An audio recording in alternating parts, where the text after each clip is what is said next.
Hey everybody, Prepper Nurse 1 here. Today is May 7th, 2019. It is Tuesday. We got that rain that they were talking about, so I just wanted to let everybody know, because I talked about yesterday real quick before we jump into the topic today. I had walked yesterday.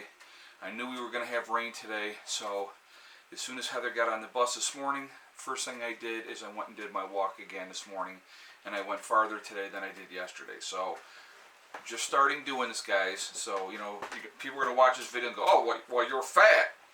I know I'm fat. That's why I'm walking. So I'm going to get myself in better shape. So even though we had the rain today, and even if it had been raining, I was going to walk anyway. So I plan on doing this every single day, building up my stamina and getting in better shape. So just putting that out there, just letting you know that I just didn't do it one day and slacked off. I already did my walk today as well. So, but it's very rainy today here at the homestead.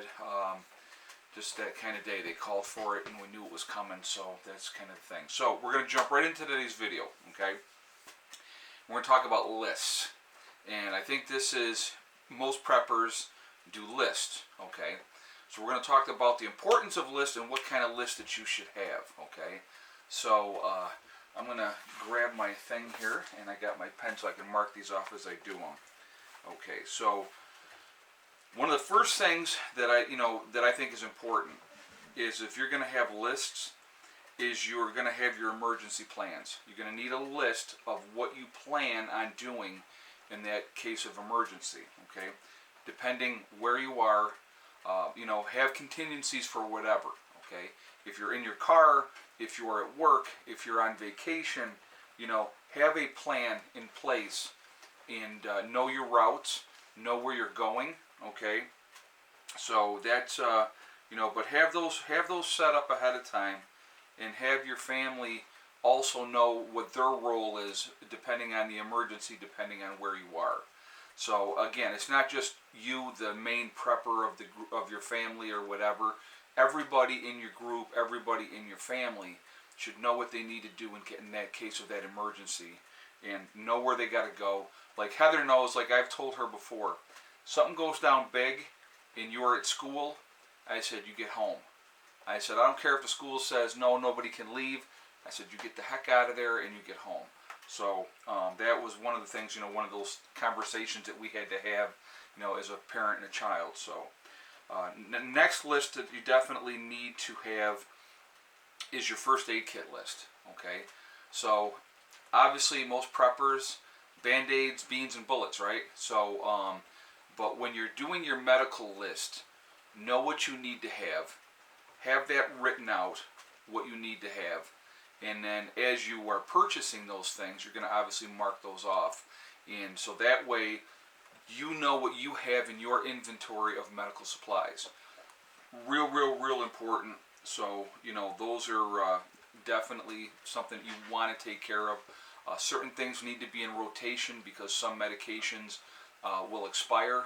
So, you definitely want to keep an eye on those type of things. Know when you need to update your rotation of different things like that, and just keep an eye on things, okay?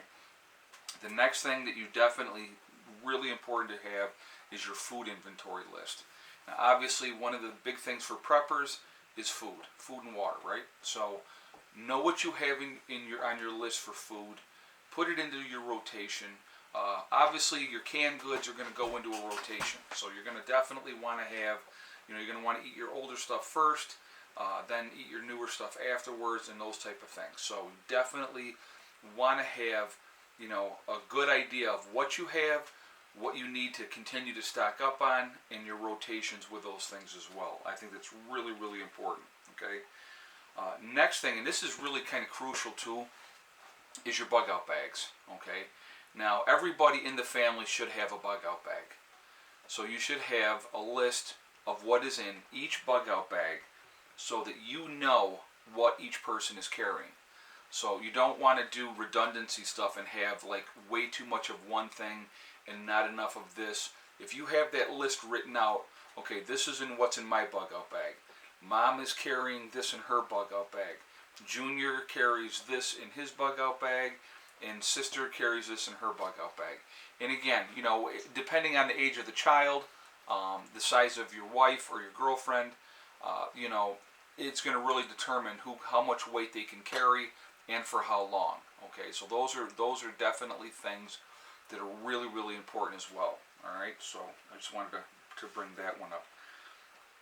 Firearms and ammo list. Okay, so the old question is, how much is too much? Well, there's always never too much ammo. I mean, you know, there's just no such thing as too much ammo. But you're going to want to, as you continue to stockpile stuff, have an idea of what you have. Okay, like if you have 8,000 rounds of 22 ammo, but you only have 1,000 rounds of 223, you know, maybe you're good to go on that 22 ammo for a while and start stocking up on your 223 ammo. So know what your inventory, know what you have, okay? And as you use things for practice and that type of stuff, make sure you're replacing that. So you want to keep it a certain level, and then obviously increase those levels as you can, but you still need to put rounds down range as well, so that's important as well. Okay, so the next thing is your gardening and growing list. You know, what are you growing in the garden? Because let's say you're planning on canning in the fall. So what are you growing in your garden? Why are you growing that? What is your plan for that?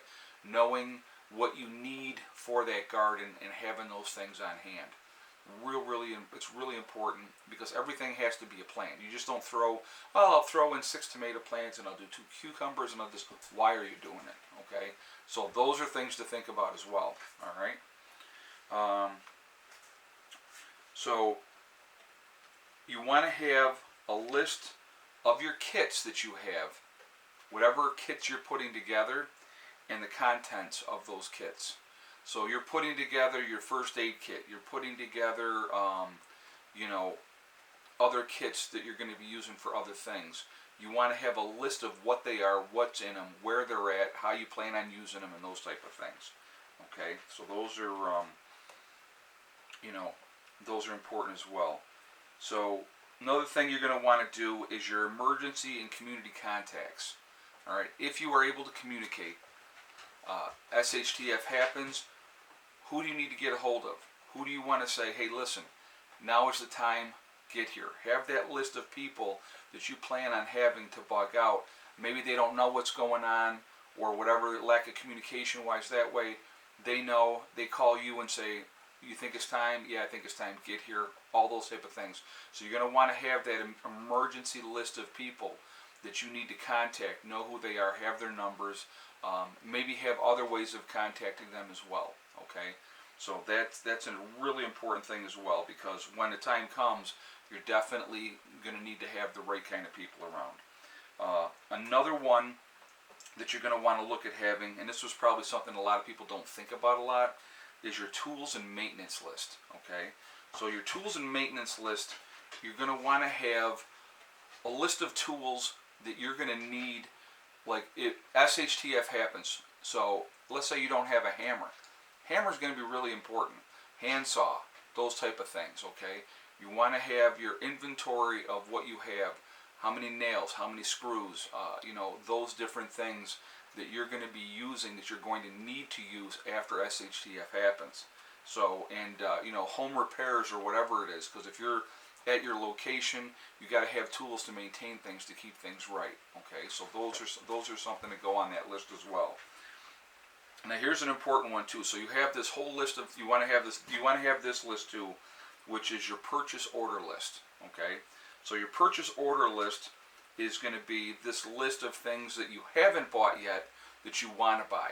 Okay, so you have you know, what is your dream thing? You want to have a night vision scope, so you put that on that list, and when you get to that point where you can order that and have that, then you purchase it, and then you can mark that off that list. Okay, then obviously then that goes onto a different list, because it's going to be either in your bug out bag or somewhere else, and you're going to know exactly where it is. And that's important too, is that organization is really, really important.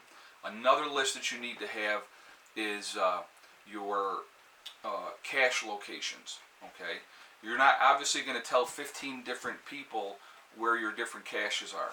Okay, for emergency supplies and tools and those type of things.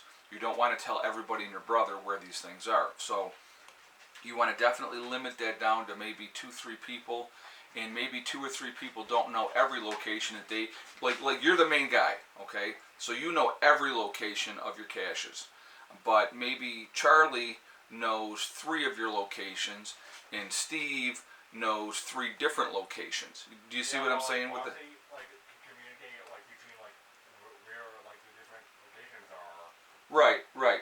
But it's like that way different people know where different things are. In case of something happens to me, every location, somebody's going to know where the different locations are. But you got to have that inner circle of trust, basically, with those type of people, that you know that they're not just going to go up and dig the stuff up and take it for themselves. So, again, that's having people invested into your plan and being smart and just, taking care of that. Organization is really, really the key. But I wanted to really just kind of go over this list of things that you really, really need to think about. Okay. Another thing. Let's throw this one out there too. Transportation. Make a list of your transportation. Alternative means of transportation other than a vehicle. So if you're talking, bicycles. Okay. So yeah. Okay. Well, I got a bike. Well, great. Do you have spare tires? Do you have extra oil? Do you have an extra chain? Are you prepared for that bike to break down? Do you have patch kits, okay, for the tires and those type of things? So again, there's another thing you can make a list of. You can have your alternative means of transportation, and if you have a cart that you can attach to your bicycle of some sort, like they have the baby strollers, those are freaking awesome because they're really lightweight. They attach to the bike, and you could probably carry an extra 50-60 pounds of gear in that. And again, extra tires for that. The list, guys, it can go on and on and on if you really want them to. But those are just some examples, and I wanted to share them with you. And something to think about, get your brain stimulated and working. Get these lists together, guys. Get organized so that you know what you have, you know what you're going to need to do in those type of situations, okay? So I hope this helps. As you can see, I have a fire going. It's very chilly today on top of everything else, and here we are, like I say, it's May 7th. It's absolutely crazy, but it is what it is. So I started a fire to take the chill off the house, and it's definitely helping. So remember, guys, we are all in this together. That's important to remember. Also remember to hug and kiss the ones you love. Tell them every single day. Tomorrow is not guaranteed. We never know what's going to happen in life. So it's really, really important that you tell everybody that you care about how you feel every single day, okay? And remember the most important thing, guys, STD. It's one step at a time, one thing at a time, and one day at a time. Work methodically towards your goals, and before you know it, you will have a lot of stuff. It can be overwhelming, and I get that. It's like, oh my God, there's so much. Work at things methodically. Get that 2 weeks worth of food and water to start out with. You know what I mean? That's so there's another little thing for the list. You can add water. How are you going to purify water? So you got your list of things that, you have your Berkey, you have your Catadine water filter, you have your tablets, you have sand on site, stones ready, charcoal available, so that you can make your own water filtration system. Again, water is going to be key, okay? I should have mentioned that earlier, but I figured I would do it now. So anyway, like I said, guys, the list can just continue and continue. You can't just limit it down to just a few things. But anyway, so hopefully that helps. Stay focused, stay away from the negativity, and you guys will be fine, all right? I will talk to you all tomorrow. I hope everybody's having a great day. Prepper Nurse 1, out for now.